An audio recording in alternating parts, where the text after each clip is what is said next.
The air stinks of sweat and blood, a sour tang that clings to the throat. A man, broken and bound, is dragged backward on a horse-drawn scaffold through the jeering streets of Hereford. His face, once handsome, is a mask of crimson streaks, his eyes wild with terror. The crowd roars his name, not in reverence but in venom. Hugh Despenser, the most powerful man in England, now a spectacle of shame. Thousands line the streets, their faces twisted with glee, their voices a chorus of hate. This is no mere execution, this is a dismantling, a message carved in flesh. Even hardened knights turn away, their stomachs churning at the sight. What could one man do to deserve such a grotesque end? What ambition could burn so brightly it set a kingdom ablaze? You came here to witness the cost of power. Let's begin. England, 1326. A kingdom teetering on the edge of chaos. A king, Edward II, weak and wavering, manipulated by those closest to him. A queen, Isabella, humiliated and sidelined, her pride a smoldering ember. And at the center, one man, Hugh Despenser, the king's favorite, the shadow behind the throne. He wasn't just hated, he was feared. Feared for his greed, his cunning, his ability to take everything, your land, your family, your life. But every tyrant has a beginning, and every execution has a reason. This is not a tale of hell's torments, but of England's own descent into darkness, a story of ambition, betrayal, and a death so horrific it echoes through history. Step into the shadows of a kingdom ready to devour its own. The stage is set, and the curtain rises on a tragedy written in blood. The year is 1308, and England is a chessboard of ambition. Hugh Despenser, a young noble from a ruthless family, steps into the game with a predator's grace. His father, Hugh the Elder, taught him well. Power is not given, it is taken. Hugh's eyes, sharp as a blade, miss nothing. His smile, warm and disarming, hides a mind that calculates every move. King Edward II, grieving the death of his beloved Piers Gaveston, is a man adrift, his crown heavy with indecision.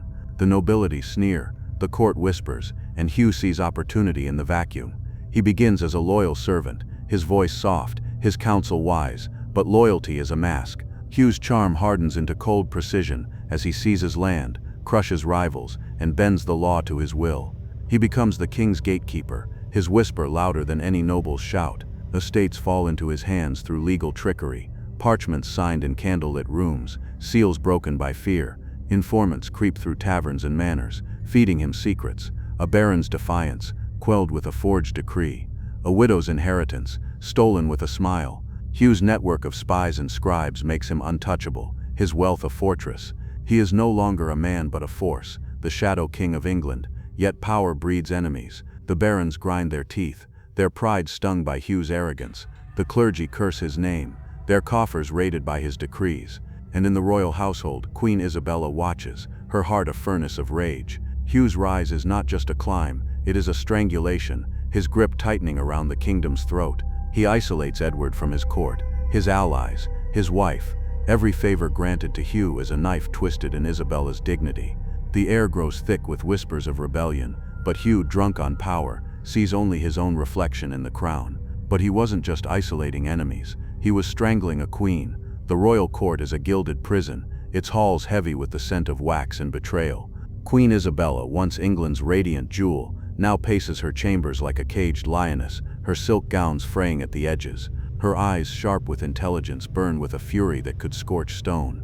Hugh Despenser has not just stolen her influence, he has dismantled her world. Her household, once bustling with loyal maids and scribes, is gutted, servants dismissed, replaced by Hugh's spies who watch her every breath. Her letters are intercepted, her words twisted before they reach the king. Edward, lost in Hugh's shadow, barely glances at his queen, his affection replaced by cold indifference.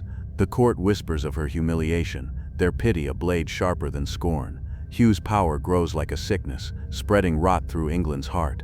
His public face is polished, charming smiles at banquets, eloquent speeches in the king's name, but in private his cruelty is a blade unsheathed. He targets the untouchable, women, clergy, nobility, symbols of a power he cannot own. A bishop, defiant in his sermons, is dragged to a damp cell, his screams muffled as Hugh's men break his spirit with iron and fire. Noble women, widowed by war or misfortune, find their lands snatched through legal slights, their pleas drowned in parchment. One lady, Eleanor de Clare, watches her children's inheritance vanish into Hugh's coffers, her protests met with a smile that chills the blood. His crimes wear the mask of legality, every theft sanctioned by a royal seal, every torment cloaked in law. Isabella feels the walls closing in. Her chambers, once a sanctuary, reek of suspicion, the air thick with the musk of unwashed spies lurking in corners. Her jewels are pawned to fund Hugh's schemes, her dignity stripped as publicly as a flogged thief. Yet her mind is no prisoner. In the flicker of candlelight she writes in code, her quill scratching defiance. She dreams of France, her homeland, where her brother, King Charles IV, holds court. Hugh underestimates her, mistaking her silence for surrender. But silence is not weakness, it is a storm gathering strength. The kingdom groans under Hugh's weight. Barons, once loyal, mutter in shadowed halls, their lands dwindling as Hugh's empire grows. The clergy pen letters to Rome, decrying his sacrilege. Even the common folk, burdened by taxes to fill his vaults, curse his name in ale-soaked taverns. Hugh's arrogance blinds him to the cracks forming beneath his feet. He dines on venison and wine while England starves for justice. His informants report whispers of discontent, but he laughs, believing his grip unbreakable. After all, who dares challenge the king's shadow? Isabella's rage is a fire fed by every slight, every stolen right. She is no mere ornament, she is a Plantagenet, blood of warriors. In secret she weaves a plan, her letters smuggled past Hugh's web to allies across the sea. Her heart pounds with the thrill of defiance, her pulse a drumbeat of vengeance. She knows the cost of failure, death, disgrace, oblivion. But the cost of inaction is worse, a life as Hugh's puppet, her son's future stolen by a man who feasts on England's soul. The court grows darker, the air thick with the stench of coming betrayal.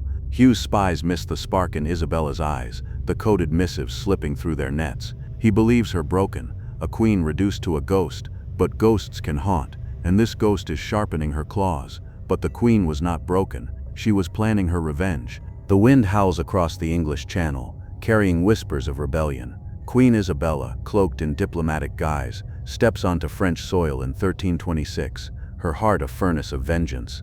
The court of her brother, King Charles IV, hums with intrigue, its air thick with the scent of ink and ambition. She is no longer the caged queen but a predator, her eyes glinting with purpose. Beside her stands Roger Mortimer, a disgraced noble whose hatred for Hugh Despenser burns as fiercely as her own. Together they weave a tapestry of whispers, spreading tales of Hugh's tyranny to England's exiled lords. Their words are poison, seeping into hearts across the sea, turning loyalty into loathing. In England, Hugh's empire begins to crack. The barons, once cowed by his legal snares, now sharpen their blades in secret. The common folk, crushed by taxes, chant Isabella's name in muddy villages, their voices a low growl of hope. She is no traitor in their eyes but a savior, a queen rising from the ashes of humiliation. Isabella's whisper campaign spreads like wildfire, each rumor a spark igniting rebellion. She secures funds, men, and ships, her diplomacy as sharp as any sword. By September, her fleet sails for England, the horizon dark with promise. The landing at Orwell is a thunderclap. Crowds gather, not to oppose her but to cheer. Nobles, smelling the shift in the wind, abandon Edward II and his shadow king. Hugh, once untouchable, feels the ground tremble beneath him. His informants bring tales of betrayal, their voices quaking as they speak of armies rallying under Isabella's banner. The king and Hugh flee west, their retinue dwindling, their fine silks stained with sweat and fear. The air grows heavy with the stench of panic, of horses ridden to exhaustion, of a kingdom slipping through their fingers. Hugh the elder, Hugh's father, stands defiant in Bristol, his gray hair matted with dust. He commands a garrison, believing his name still carries weight, but the city turns on him, its gates flung open to Isabella's forces. He is seized, his wrists bound with coarse rope that bites into his flesh. No trial awaits him, only a scaffold in the town square. The crowd roars as he is dragged forward, his body trembling, his pride a shattered relic.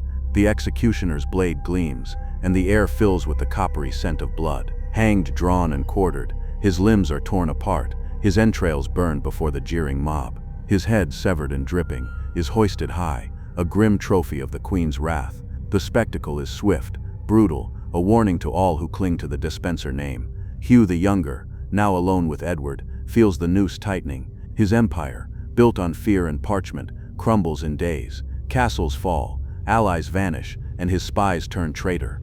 The Welsh marches, once his stronghold, become a trap. He stumbles through muddy forests, his fine boots ruined, his breath ragged with desperation. The man who once dined on venison now scavenges for scraps, his dreams of power dissolving like mist. Every rustle in the dark is a threat, every shadow a pursuer. His mind frays, torn between defiance and despair. He whispers prayers, but the heavens are silent. Isabella's army closes in, relentless as a tide. The kingdom, once Hugh's chessboard, is now her battlefield. Edward's crown is a hollow prize, his authority eroded by betrayal. Hugh's name, once a weapon, is now a curse. The air grows colder, the days darker, as the Queen's vengeance draws near. The people of England, from peasants to lords, await the final act, their hunger for retribution a palpable force. But that was only a taste. The real theater was yet to begin. November 1326. The air in Hereford is thick with the stench of mud and malice. Hugh Despenser the Younger, once England's shadow king, is a hunted animal, his fine cloak torn, his face gaunt with hunger. Captured in a Welsh monastery, he is dragged forth, his wrists raw from iron manacles. His eyes, wild with desperation, dart across the crowd, thousands strong, their breath steaming in the cold, their faces twisted with righteous fury. He stumbles, his body trembling, his mind teetering on the edge of madness. He tried to starve himself in hiding, to cheat the scaffold, but fate denies him even that mercy. The crowd's roar is a living thing, hungry for his blood. No trial awaits him. Instead, a public stage is set in the town square, the cobblestones slick with frost.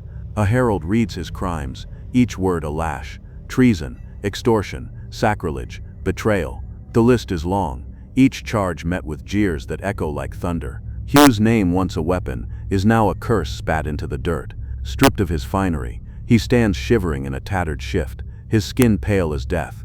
The crowd mocks his fall, hurling insults and filth, their laughter a blade that cuts deeper than steel. He is no longer a man but a symbol, a warning carved in flesh. The execution begins with a ritual of shame. Hugh is tied backward to a horse-drawn hurdle, his body jolted over rough stones as he is dragged through Hereford's streets. The crowd lines the way, their hands clutching stones, their voices chanting his doom. Blood streaks his face, mingling with mud, as his head lolls, half conscious. The air reeks of sweat and decay, the scent of a kingdom purging its rot. Knights, hardened by war, avert their eyes, their stomachs churning at the spectacle. This is no justice, it is theater, a performance scripted by vengeance. At the scaffold, the crowd's frenzy peaks. Hugh is hoisted high, a rope biting into his neck, but death is not granted. The hangman cuts him down, still gasping, and the real horror begins. A blade flashes, and his screams pierce the air as he is castrated before the roaring mob, his manhood a trophy of his betrayal. Blood pools beneath him, black in the torchlight, its coppery tang choking the air. His entrails are torn out, burned before his fading eyes, the smoke curling like a demon's breath. His body, still twitching, is hacked apart, limbs tied to horses that pull until bones snap and sinew tears. The crowd cheers each crack, their voices a hymn of retribution. His head, severed at last, is raised on a pike, its lifeless gaze fixed on the kingdom he tried to rule. The horror is not in the blood alone but in its purpose. Every cut, every scream is choreographed to erase Hugh's legacy, to make his name synonymous with ruin. His body is not just broken, it is unmade, a spectacle to sate a kingdom's rage. His head, paraded to London Bridge, grins grotesquely, a warning to all who dare rise too high. The crowd disperses, sated but uneasy, their cheers fading into whispers. Was this justice, or did they become the monster they despised? The execution's echoes linger. The kingdom breathes easier, yet the air is tainted with the stench of what was done. Hugh's death is not an end but a mirror, reflecting England's capacity for cruelty. The Queen, watching from afar, feels no joy, only the cold weight of victory. The stage is empty now, the scaffold slick with blood, but the story is not over. But what did this death really change? The wind moans over London Bridge, where Hugh Despenser's head festers on its pike, the flesh graying, the eyes pecked hollow by crows. The kingdom exhales, its fury spent, but the air remains heavy with the stench of blood and questions. Hugh's death was no mere execution, it was a ritual, a purging of England's sins laid bare on one man's broken body.